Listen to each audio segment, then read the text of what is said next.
So I have a few comments that I have to address. Edo, I thought you were done with that pull request. What are you doing? So actually, submitting a pull request is not the end of the story. It is just the beginning. And right now, I got a few comments that I have to address. Join me for this follow-up on my pull request. I have this comment about adding a change set. So I think that I will leave it to the end. I will see how I will do that. So I will look at the contribution guide. Then also I have this comment about the diagnostic that seem misleading. So this one is easier to fix. So I will show you what I did for that. And then regarding the rule, the way I implemented it, this is not part of what the ESLint is doing. So here you have a function declaration, and the rule should only be about arrow functions. So this one also I will show what I did to improve that, and a few more suggestions that I had on this pull request to also make sure that if a function has directives or flags, I don't want to take them into consideration. And then also if the function has comment as well, this one they need not to be handled, and the empty return also should be left as it is. And as for the auto fix, this one I will do it later on. So now let's have a look at what I did to take into consideration the comments that I received. So before I was matching against all the functions, all GS functions. So this is what I had before. I was matching any GS function. Now I'm just matching the arrow function expression. And also if I have directives and if I have comments, this one I'm not going to take them into consideration. Those functions, they will be excluded. And then if my return statement is empty, then this will not be taken into consideration as well. So this is the changes that I've made. They are straightforward, I could say. And then also for the diagnostic, I just change the string to have something that is more meaningful and not misleading, as the comment suggested. So if I run the code against the test that I wrote before, I think that it will fail. So these are the tests that I had before, but then the rule should not match against this. So this one, okay, this one before it was not taken into consideration, and it won't be taken into consideration now either. But then also I had this one as well that won't be taken into consideration as well because there is no return function. But I guess in my invalid GS, this is what is most interesting. So before my rule also was considering this one as invalid, whereas it shouldn't be, because my rule should only match arrow functions. So I could run and then normally I should have an error regarding this rule that I wrote, because it's no longer consistent with the ESLint rule that I tried to implement here in Biome GS. And as I showed earlier, here in my function, I'm only matching GS arrow functions. So because of that, there will be an error showing that this is not invalid by the rule implementation. So as I said, I will have a failure of the test that I wrote because of this, and exactly as I was expecting it. So what I could do is that I could just move this. I could move it to the valid JS because it's valid, because my rule is only going to check a function, arrow functions, and not function declarations. So if I run the rule again, it will fail, but this time it will fail because of the snap.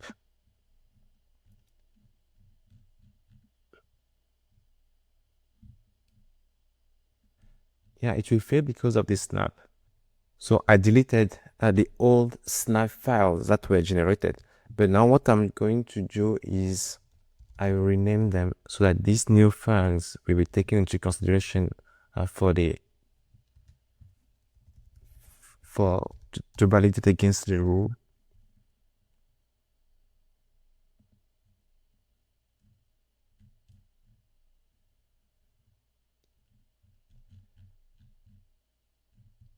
And here we see that the new string is taken into consideration. This arrow function does not need a return statement. Consider changing the function body into the return expression. And when we go to the valid JS, we see that it passes. So now if I run again this test, I think that everything should work as expected. So the test runs successfully. But during the run, we could see that there is some warning, especially about this any JS function that is still used. So I have to remove it since I'm no longer using it. And for this doc test, I think that I thought it would have failed, but I don't know why it didn't fail. Anyway, as I said, I'm still new with regarding the internals of how it works. But because I thought that the doc tests also were run as well, but apparently not. So I just have to remove this one because it's no longer invalid by this rule definition. So I will remove this.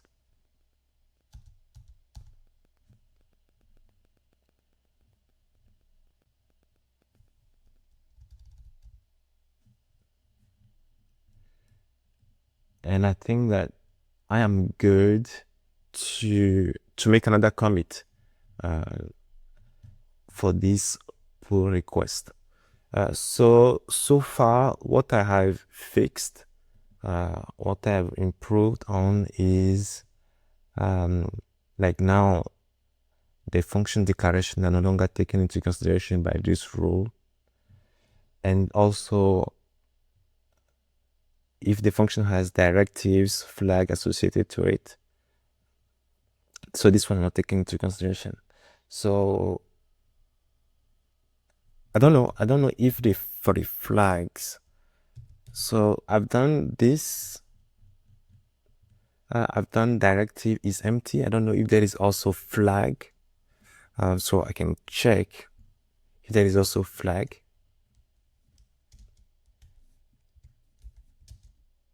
No, there is none.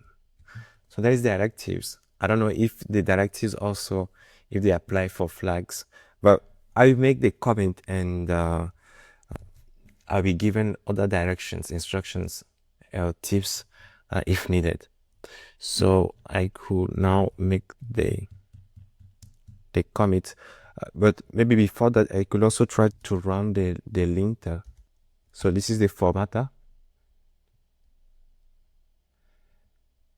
and we have the linter as well.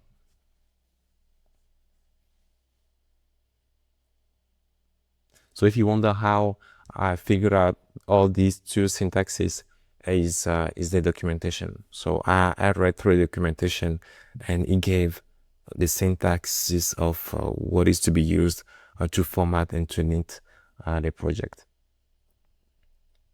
Well, in some projects, for instance, when I contribute to NJ primitives, so those syntaxes or those command lines are executed when you make the commit. So every commit you make, those commands are run automatically. But this is not the case here.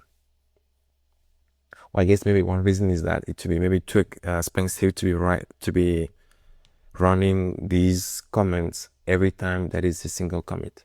But I would say that having those commit hooks sometimes is practical, because you don't have to figure out what you have to run as a contributor.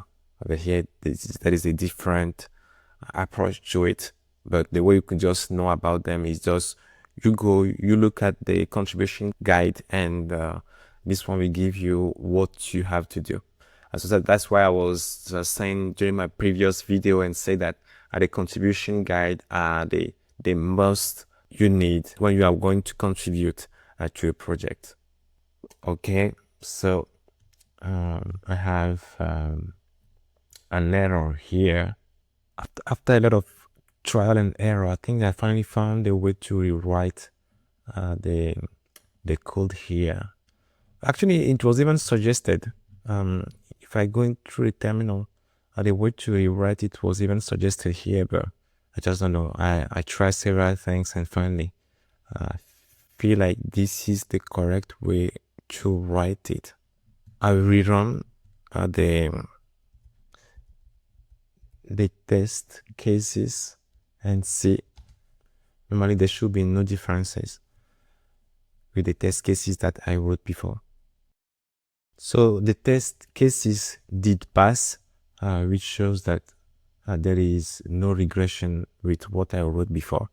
So last thing but not the least, I also try to run a formatter, and after I can make another commit to my pull request.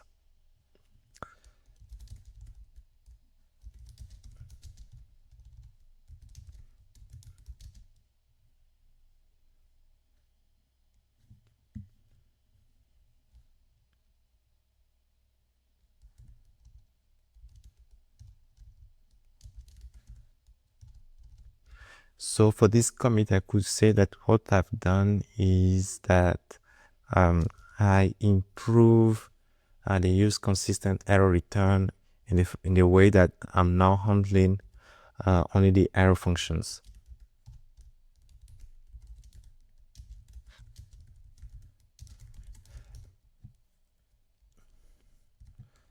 But since I had an intermediate commit before, what I want to do as well is that I could just amend the previous commit.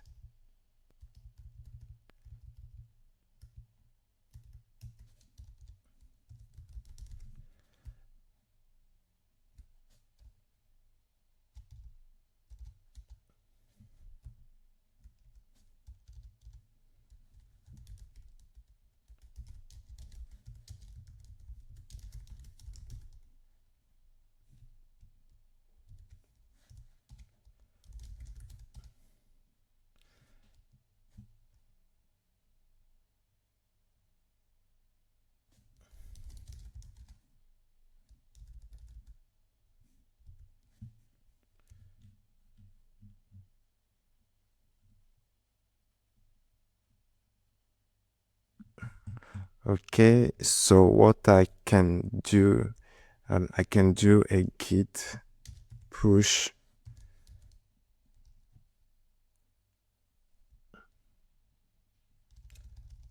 I can first fetch the upstream,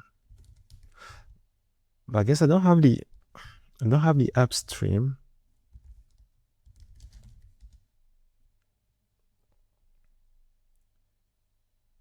Okay, so I don't know why he's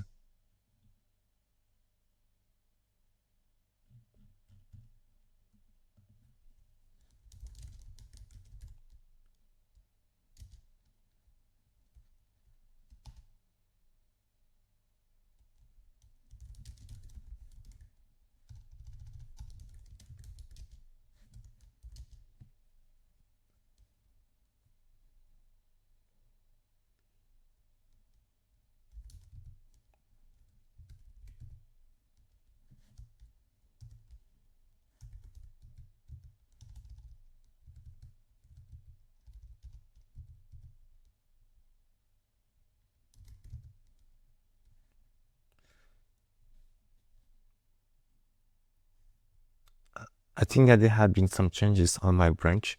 So what I'll do is that I fetch the distant branch, and then what I will do is that I will now make a rebase on top of that. Yeah, I need to add before amending. Okay, so now I can make my rebase, and now if I push, everything is all right. So there has been some changes on my branch. So that's why I fetched my branch that is on GitHub. Then after I rebase on top of that, and now everything is okay. So now if I go on GitHub, so now all my latest changes should appear here. But then I want to also write back and say that I could reply. Here I'm saying that all the suggestions are now handled in the commit I just made, and then I'll say that for the autofix I will add it later. So that way, the one that has suggested the suggestions, he could see that okay, I've handled the suggestions that he offered, and he knows as well that the pull request is not yet completed, but that there will be further commit that will be added to this pull request. So I make this comment here, and then also this one I can say that is now done.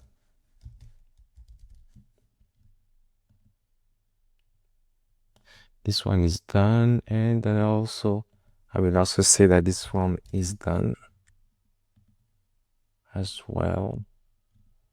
Okay, then I will say that for the change set, once I will add the autofix action, then I will also add the change set. So that way he knows as well that I haven't done it yet, but then when I will add the change set, when I will add the autofix action, then I will also add the change set. So it's not yet handled. So I have two things that I will do later on. So one would be to add the autofix action, and then the other thing would be to add the change set. So these are the things that I'm here to do for this contribution.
I hope you enjoyed this update on my pull request, but it's not the end yet. But until then, happy coding.